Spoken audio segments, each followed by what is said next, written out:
Saludos amigos de Caja de Resonancia. Hoy día tenemos un programa muy especial para ustedes. Vamos a tratar el tema de los planes de seguridad y los intentos de dominar América Latina por parte del presidente Donald Trump.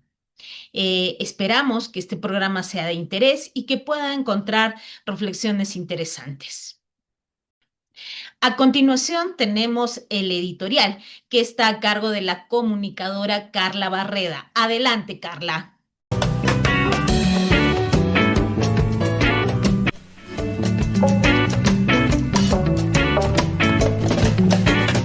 Escudo de las Américas. La seguridad que amenaza la independencia peruana. La decisión de incorporar al Perú al escudo de las Américas no puede leerse únicamente como un esfuerzo técnico contra el crimen organizado. Es, ante todo, un gesto político de alineamiento con la agenda de seguridad promovida por Donald Trump. En un país como el nuestro, que ha sido duramente golpeado por la violencia y el narcotráfico, la promesa de cooperación internacional suena muy atractiva. Sin embargo, esta urgencia no debe cegarnos frente a los riesgos. Aceptar operaciones coordinadas y compartir inteligencia puede fortalecer la lucha contra el crimen organizado, pero también abre la puerta ante una dependencia estratégica. ¿Qué pasaría si los intereses de Washington chocan con los de Lima? ¿Qué margen tendrá el Perú para negociar con China, Europa o incluso con nuestros países vecinos de Latinoamérica sin que seamos vistos como un satélite de la Casa Blanca? El gobierno de Keiko Fujimori parece apostar por una política exterior de bloques, donde la seguridad se convierte en moneda de cambio para afianzar relaciones bilaterales. Pero la seguridad no puede comprarse a costa de la soberanía. La historia latinoamericana está llena de ejemplos donde la cooperación militar derivó en injerencia política. En este contexto, la adhesión al escudo de las Américas exige un debate nacional profundo. No basta con discursos de mano dura. Se requiere transparencia sobre los compromisos asumidos, garantías de que no habrá tropas extranjeras operando en el suelo peruano y un plan claro para que la cooperación no se traduzca en subordinación. El crimen organizado es un enemigo real, pero la pérdida de nuestra autonomía también lo es. Si el Perú se convierte en un engranaje más de la maquinaria geopolítica de Trump, el costo podría ser mayor que el beneficio. La seguridad debe ser defendida, sí, pero nunca a costa de la independencia nacional. Interesantes estas palabras de Carla Barreda. Ahora tenemos en nuestro segmento central la entrevista del sociólogo José Luis Ramos Salinas, docente de la Escuela de Sociología, quien va a conversar con el abogado Diego Lazo, siempre sobre este tema de las intenciones del presidente Donald Trump de dominar los países de Latinoamérica. Vamos a escucharlos. Adelante, José Luis.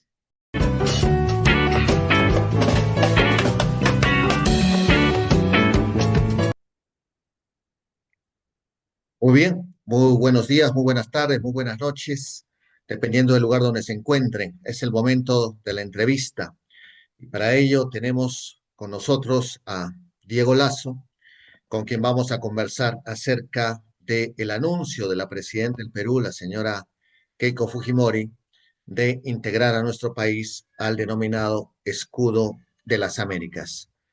Diego, para empezar, ¿qué es este escudo de las Américas y tiene alguna relevancia en el mundo de la segunda década del siglo XXI? ¿Qué tal, José Luis? ¿Qué tal a todos que nos escuchan? Efectivamente, el escudo de las Américas no es el escudo del Capitán América, es una suerte de acuerdo internacional promovido sobre todo por Donald Trump con el propósito de coordinar, digámoslo así, capacidades policiales y militares entre lo que él considera son países aliados en este lado del mundo, ¿no? En teoría, el objetivo es promover la lucha contra el narcotráfico, el control migratorio, y una cooperación militar, ¿no? Entre varios países, sobre todo los que están más alineados ideológicamente con los Estados Unidos.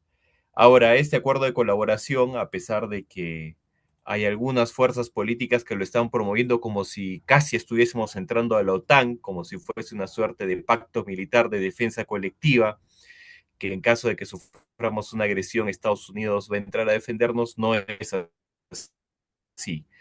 En términos políticos, es una suerte de acuerdo de sometimiento a los intereses de los Estados Unidos, que hemos visto que durante la gestión de Donald Trump no ha sido precisamente un país muy respetuoso del derecho internacional, ni mucho menos de los derechos humanos, ¿no? Hay que recordar cómo estos operativos están publicitados por la gestión Trump en el Mar Caribe para detener el supuesto ingreso de lanchas con drogas a los Estados Unidos, pues ha sido absolutamente inefectivo, ¿no? Hay un informe que ha publicado un medio importante de los Estados Unidos diciendo que no se ha reducido en absoluto el consumo de drogas en los Estados Unidos, tampoco se ha observado un alza en el precio de estupefacientes, que de alguna manera sería el indicador de una reducción, ¿no? Del mercado de estupefacientes ilegales en los Estados Unidos.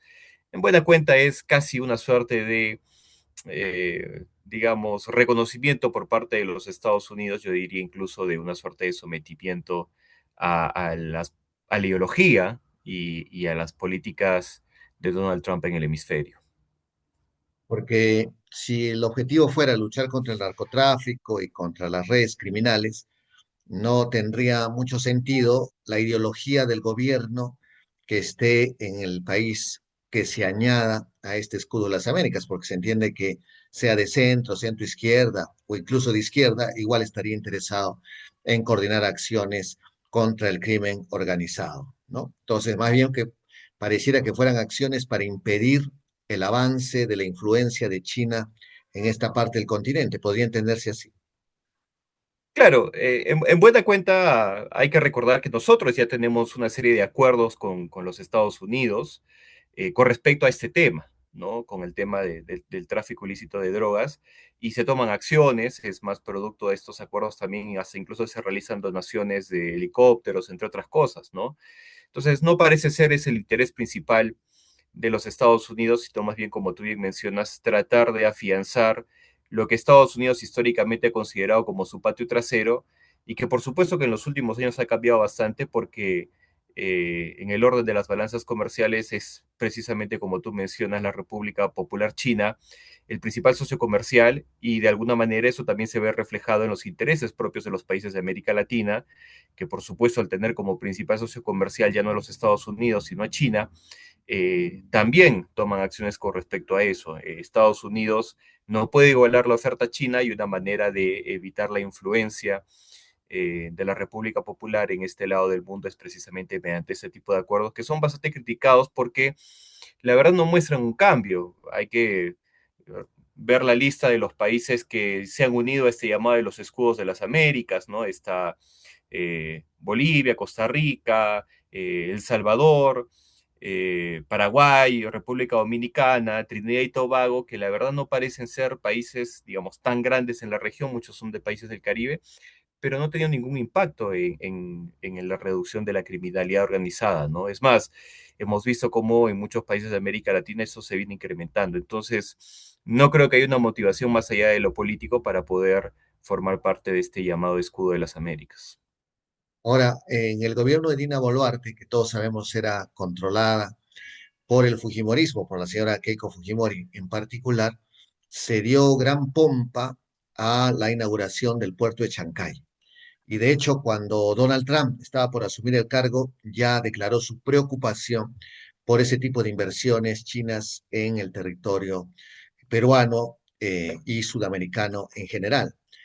Ahora es la señora Fujimori la que asume el gobierno directamente y estaría pues adoptando una posición distinta a la de celebración del puerto de Chancay, ¿no? Entonces, podríamos entender esto como un alejamiento de los vínculos con China para concentrarnos más bien en vínculos poco probables también con Estados Unidos, porque Claro, Estados Unidos presiona para no hacer negocios con China, pero no ofrece alternativas similares a las que China pone a disposición de los países que deciden hacer negocios con ella.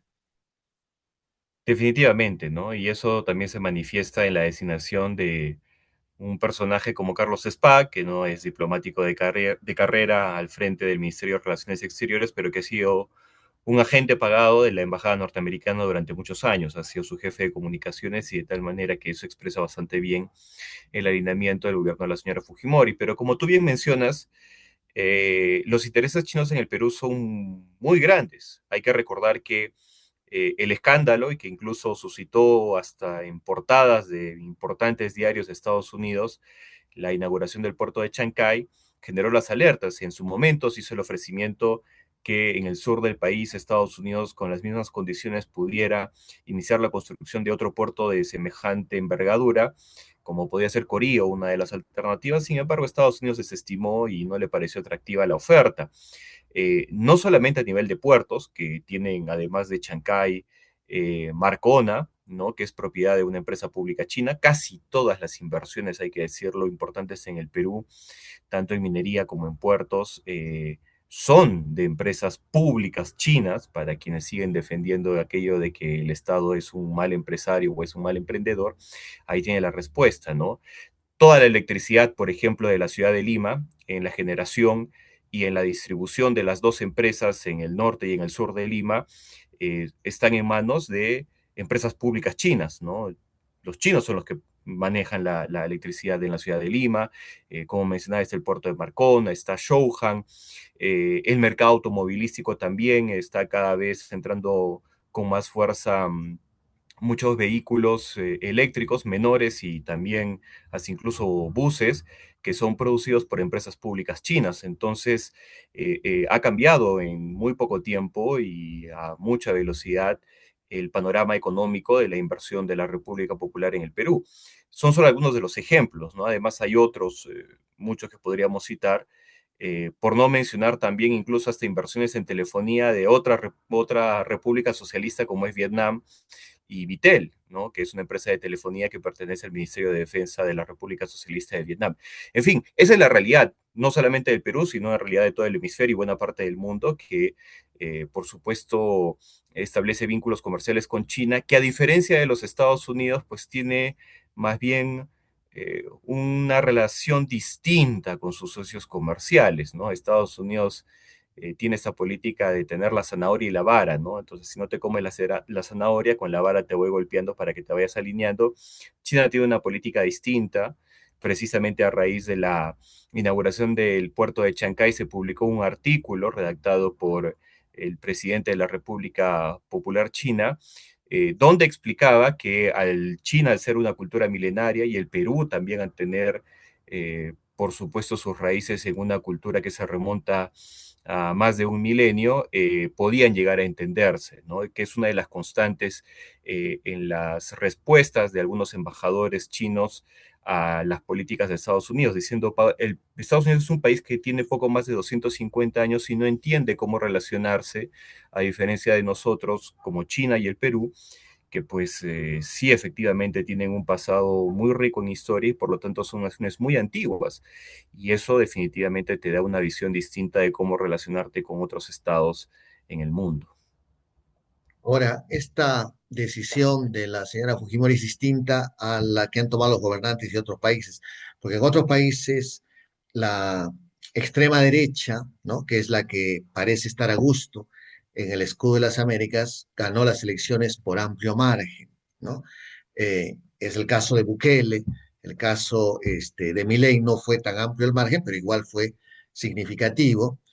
No es el caso de la señora Fujimori, que obtiene apenas un 17% de los votos válidamente emitidos en la primera vuelta, y luego, pues, en la segunda vuelta, que ya no son votos de ella, sino son votos de quienes consideraban que un posible gobierno de Sánchez no era lo más adecuado para el país, ¿no? Y además, su discurso no era el que se alinea con esto. Si López Aliaga hubiera ganado en primera vuelta, bueno, se entiende que el Perú, sus ciudadanos estaban apoyando que se ingrese al escudo de las Américas, pero no gana.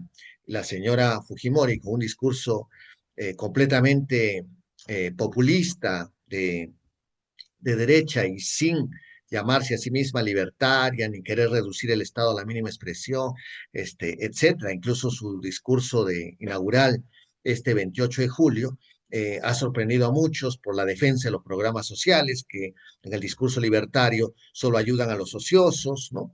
Por su discurso de que quienes sufren es porque el Estado les ha dado la espalda, contrariamente al discurso de que hay quienes viven del Estado y a expensas de los otros ciudadanos en, en conclusión, que los viejitos pues hay que dejarlos morir y aquí se duplica pensión 65, etcétera, ¿no? Entonces, pareciera que quien gana las elecciones no es alguien que haya expresado un discurso político alineado a la política de Donald Trump. Y además, gana pues con muy pocos votos en la primera vuelta. Entonces, sería como traicionar un poco incluso a su propio electorado. Claro, un poco yo reflexionaba que si la presencia de Javier Milei en la asunción de Keiko Fujimori hubiésemos podido escuchar su pensamiento, quizás le hubiese gritado zurda empobrecedora a Keiko Fujimori, ¿no? Keiko ha prometido subir pensiones, otorgar más bonos, subir el sueldo mínimo, construir 4 líneas del metro en Lima, metro en Arequipa, Piura, Trujillo, 2 ferrocarriles, un montón de obra pública, que es precisamente lo que Javier Milei en la Argentina detesta, ¿no? Y combate también a través de su gobierno. Hemos visto cómo el poder adquisitivo de los jubilados en la República Argentina se hace añicos cada vez que Milei emite un decreto de urgencia, ¿no? Y que es la política económica que también ha seguido, por ejemplo, Cast en Chile, que ya ha inaugurado un paquetazo económico que también está generando muchas dudas, y es lo que ha llevado en Bolivia, por ejemplo, a una protesta de varias semanas en contra del gobierno del presidente Paz. Keiko Fujimori se sale de esa, digamos, de ese programa ortodoxo económico y más bien lo que propone es mayor gasto público, a pesar de que precisamente las alertas sobre la estabilidad fiscal están precisamente prendidas al rojo vivo porque parece que no alcanza la plata para tanta promesa, ¿no? Como tú dices, para tanto populismo. En ese sentido, Keiko Fujimori creo que ha entendido algo importante y es precisamente lo que mencionas, que a pesar de que hay un sector importante de la derecha que le está reclamando a la señora Fujimori que haga un gobierno de derecha dura, eh, de represión, ¿no? De desaparecer ministerios, de recortar programas sociales, entre otras cosas, desaparecer el Ministerio de Cultura, qué sé yo. Más bien está tomando con cierta cautela porque creo que al menos en esta primera etapa de gobierno ha entendido que no puede meter la motosierra porque su estabilidad política es todavía muy frágil.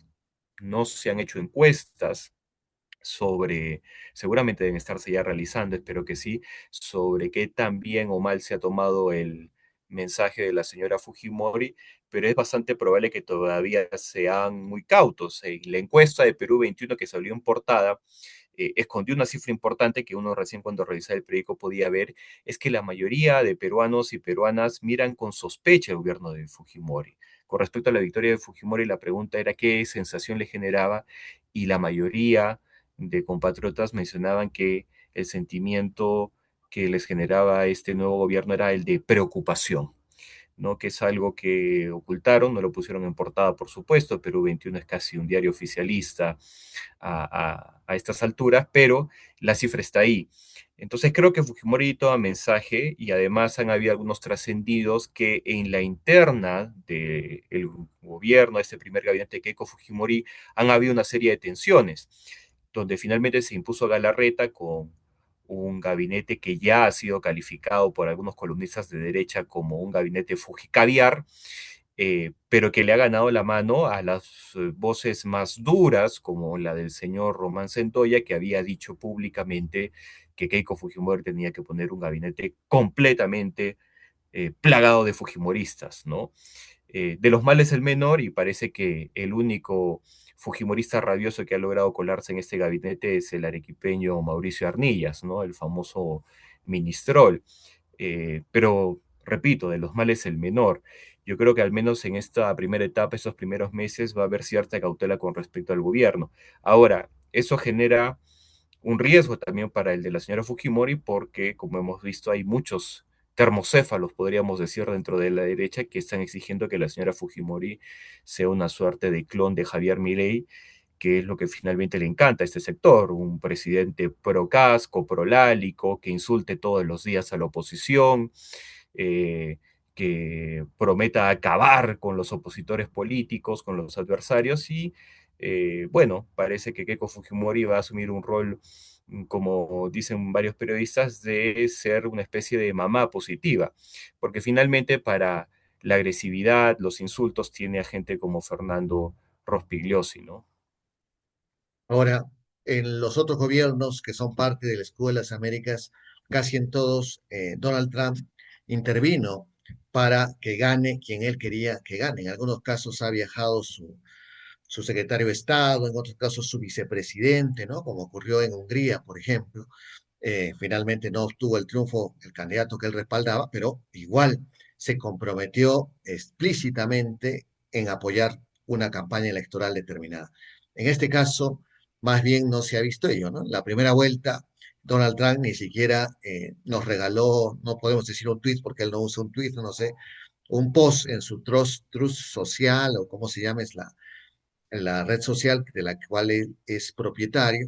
Y en la segunda vuelta sí, pues hubo, digamos, algunas declaraciones del embajador y sobre todo animando a que la gente votara en Estados Unidos y que ICE les iban a dar vacaciones justo el día de la votación. Pero de todas maneras no fue con la contundencia que en otros países. Eso quiere decir que Donald Trump no la tenía entre sus favoritas a la señora Keiko. Probablemente ahora ella esté tratando de acercarse a él, pero ya sabemos que para él, quien no piensa exactamente como su programa, es un enemigo político, es un ultra izquierdista, etcétera. Así que probablemente también la señora Fujimori esté bajo esa sospecha.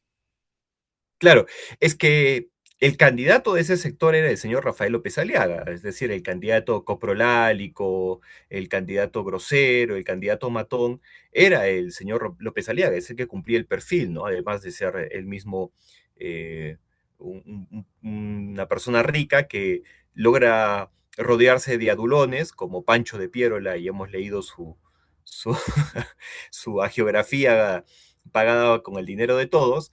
Y ese es el perfil que la derecha buscaba, un personaje autoritario, caudillesco, matón, grosero, que solamente acepta ditirambos y chupamedias en su entorno más cercano, y todo lo demás le repele, ¿no?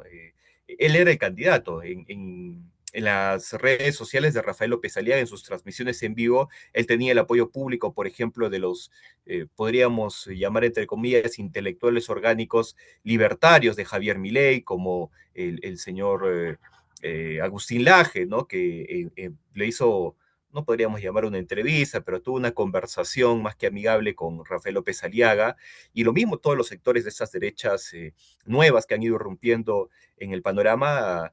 Se referían a Rafael López Aliaga como su ficha, ¿no? Como su caballo en esta competencia. Más bien desconfiaban de Keiko Fujimori por las 3 elecciones que ya había perdido, y no habían previsto que tenía chances en esta elección. De tal manera que por eso Keiko Fujimori pues, va a tener que reconstruir ese frente desde el inicio. Además, que tampoco le ha dado espacio a Renovación Popular dentro de su gabinete, al menos explícitamente, ¿no? Yo creo que el personaje de Rafael López Alea, que hemos visto que le ha sacado la vuelta a la ley para postular a las elecciones en Lima, sigue siendo todavía la ficha de este bloque ideológico trumpista, ¿no? Él sigue siendo el favorito, y de alguna manera se conforman con Keiko Fujimori, no les resulta tampoco un mal negocio, pero no era la ficha que ellos tenían preparada para el Perú.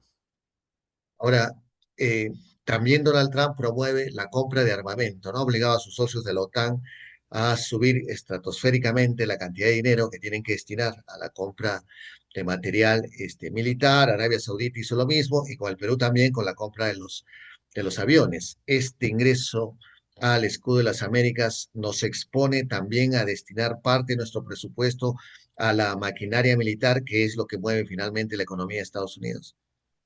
Y ya está pasando con los famosos F-18, ¿no? Que se compró casi a la fuerza, a pesar de que el señor Balcázar, que como presidente ha sido un completo inútil, hay que ser sinceros, por orden del presidente de facto, Fernando Rospigliosi, se hizo la compra de estos aviones. El presidente del Congreso pasó por encima de todo el Ejecutivo y finalmente ratificó la compra de estos aviones que eran una opción más que cuestionable porque, hay que decirlo, la guerra en Ucrania está demostrando que es una guerra básicamente no de aviones cazabombarderos, como históricamente desde la Segunda Guerra Mundial y sobre todo durante la Guerra Fría había prevalecido esa doctrina de tener cazabombarderos como parte de la punta de lanza de una política de defensa.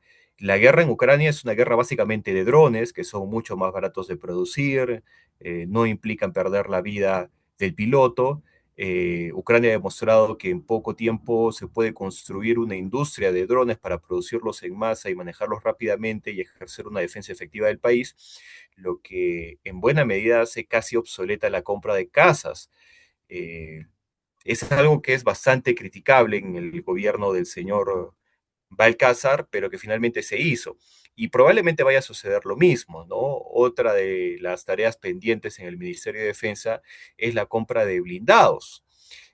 Tenemos ya unos tanques viejitos de fabricación soviética que se compraron durante el gobierno revolucionario de la Fuerza Armada, que todavía siguen vigentes y en gran número están en los cuarteles del Perú, pero ya son tanques que son muy antiguos, de una generación que ya ha sido superada y hace falta comprarlos, ¿no? Uno de los candidatos, por ejemplo, es la República de Corea, es una de las alternativas. Habrá que ver si Estados Unidos entra a competir ahí, porque hay que recordar una cosa importante en temas de defensa, que los Estados Unidos en el material bélico que logran exportar tiene una serie de deficiencias.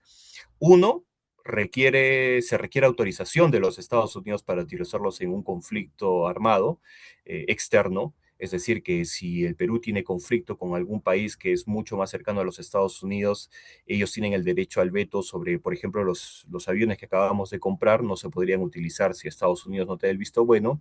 Y lo segundo es que su mantenimiento es muy costoso. Entonces, en la letra chiquita está la trampa, porque tú puedes comprar estos aviones, pero finalmente el mantenimiento y las actualizaciones constantes de los equipos de aviónica, electrónicos, entre otros, encarecen mucho más el producto. Por eso siempre nosotros, nuestra doctrina había sido la adquisición de material bélico de las ex repúblicas soviéticas, porque es material que dura mucho más, no tiene tanta obsolescencia y es relativamente barato mantenerlos, ¿no? Además de, por ejemplo, esos aviones que requieren pistas de aterrizaje muy limpias, en fin, hay una serie de elementos que no se tomaron en cuenta para esa compra y que en verdad nos generan un perjuicio, porque una cosa es que Alemania pueda comprar esos aviones y otra cosa es que los podamos comprar nosotros con un presupuesto muchísimo más pequeño. Realmente, Diego, en el escudo de las Américas también pesará la condición de mujer de la señora Fujimori, porque sabemos bastante bien que el señor Donald Trump es misógino, ¿no? Cuando quiso humillar a las Naciones Unidas, en lugar de ir él, envió a su esposa, ¿no? Como decir, esto es un asunto de señoras. Sí, pues es que es otra de las características de esta derecha, ¿no? Lo mismo pasa con Javier Milei, que tiene una relación bastante extraña y peculiar que da lugar a varios análisis de psicoanalistas. Lo mismo pasa con Rafael López Aliaga, que lo mencionábamos, que tiene una suerte de, no sé, le repelen las mujeres, ¿no? Le fastidia cuando una mujer le habla de igual a igual. Es una característica común de estos líderes, ¿no?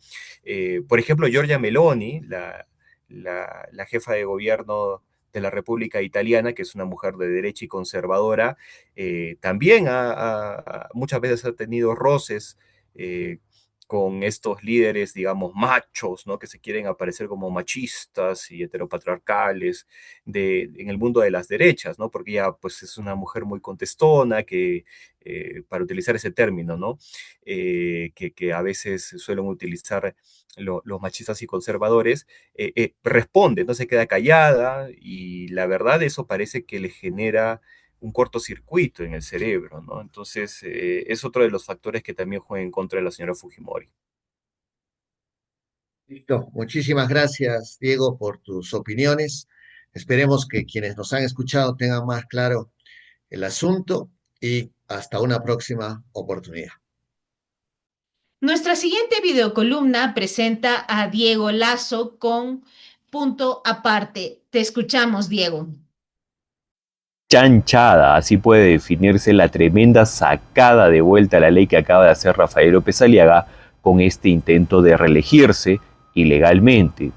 Era obvio que cuando el Jurado Nacional de Elecciones lo habilitó para postular como primer regidor, pues López Aliaga no iba a desaprovechar la oportunidad para sacarlo de carrera y postular él nuevamente a la alcaldía limeña, una alcaldía que dejó votada para postular a la presidencia.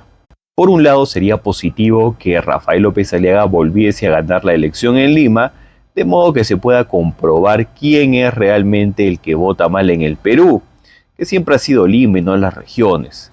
Además, una segunda gestión de Rafael López Aliaga tendría que asumir él mismo los pasivos que dejó en la ciudad metropolitana, como el endeudamiento, las obras sin expediente técnico, la ola criminal sin resolver y la promesa incumplida del tren a Chosica. Ahora López Aliaga no podría culpar a la izquierda o al MTC de sus fracasos en gestión pública con Fujimori en el poder. No sería sorpresa que López Aliaga regrese a la municipalidad metropolitana porque después de todo, a pesar del desastre y las promesas incumplidas, la única región que votó mayoritariamente por Renovación Popular en la elección general fue precisamente Lima. Para la mayoría de la derecha peruana, López Aliaga es un gran personaje por ser un gran pendejo, su criollada para sacarle la vuelta a la ley, su discusión barrio bajera, su procacidad y sobre todo que es un pésimo gestor público, pero con insultar a la izquierda basta. Parece ser que es lo único importante en la derecha, que parece estar copada de adulones como Pancho de Pierola que están dispuestos hasta aguzar el oído para contar con detalle cómo Porky expele sus efluvios, si con eso pues le cae algún dinerito. Esa es la derecha peruana. Eso ha sido todo por hoy.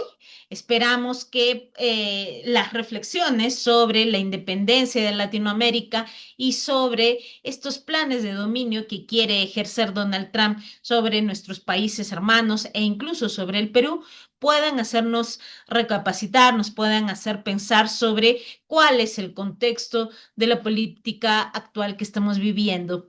Esperamos tenerlos en el próximo programa, el próximo sábado. Hasta luego. Esperamos que todo vaya bien. Saludos. Caja de Resonancia, programa producido por el colectivo Laboratorio de Política y Cultura.